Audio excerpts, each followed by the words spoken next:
नमस्कार शेतकरी बांधवांनो, शेतकऱ्यांसाठी डिझेल उपलब्ध करून देण्याच्या सूचना आता राज्याचे मुख्यमंत्री देवेंद्र फडणवीस यांनी दिलेल्या आहेत।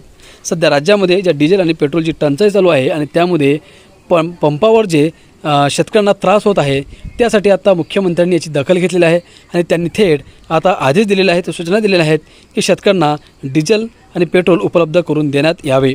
नेमकं आता हे कशा प्रकारे उपलब्ध करून देण्यात येणार आहेत, संपूर्ण माहिती या व्हिडिओच्या माध्यमातून आपण जाणून घेणार आहोत। मित्रांनो, त्याआधी तुमच्या सर्वांचं स्वागत आहे आपल्या शेतकरी मित्र या यूट्यूब चॅनलवर। या चॅनलच्या माध्यमातून तुम्हाला रोज शेतीविषयक आणि सरकारी योजनांविषयक विश्वसनीय आणि महत्त्वपूर्ण माहिती पाहायला मिळणार आहे।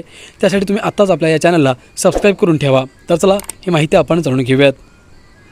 शेतकरी बांधवांनो, खरीप हंगामाच्या पार्श्वभूमीवर राज्यातील शेतकऱ्यांना डिझेल आणि पेट्रोलचा तुटवडा भासू नये यासाठी सर्व जिल्हाधिकारी आणि विभागीय आयुक्तांना आवश्यक उपाययोजना करण्याच्या सूचना देण्यात आल्याची माहिती मुख्यमंत्री देवेंद्र फडणवीस यांनी दिली।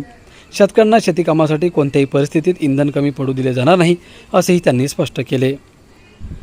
अहिल्यानगर जिल्ह्यातील राहाता तालुक्यात सावळी विहीर परिसरात उभारण्यात आलेल्या आर्टिलरी शेल मॅन्युफॅक्चरिंग प्रकल्पाच्या लोकार्पण कार्यक्रमानिमित्त शनिवारी मुख्यमंत्री फडणवीस शिर्डी येथे आले होते।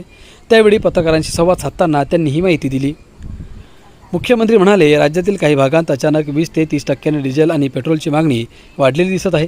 दरवर्षी लागणाऱ्या इंधनाचा अंदाज प्रशासनाकडे असतो, त्यामुळे अचानक वाढलेली मागणी संशयास्पद असू शकते। शेतकऱ्यांच्या नावाखाली कोणी साठेबाजी करत असेल तर त्यावर कारवाई केली जाईल। काही ठिकाणी RC बुक तपासून डिझेल देण्याची प्रक्रिया सुरू करण्यात आली आहे। मात्र शेतकऱ्यांना इंधन पुरवठा सुरळीत ठेवण्यासाठी सर्व उपाययोजना करण्यात येत आहेत असेही त्यांनी सांगितले। पंतप्रधान नरेंद्र मोदी यांनी केलेल्या इंधन बचतीच्या आव्हानाच्या पार्श्वभूमीवर फडणवीस यांनी शिर्डी दौऱ्यासाठी हेलिकॉप्टर किंवा शासकीय वाहन ताफ्याऐवजी वंदे भारत एक्सप्रेसने मुंबईहून प्रवास केला।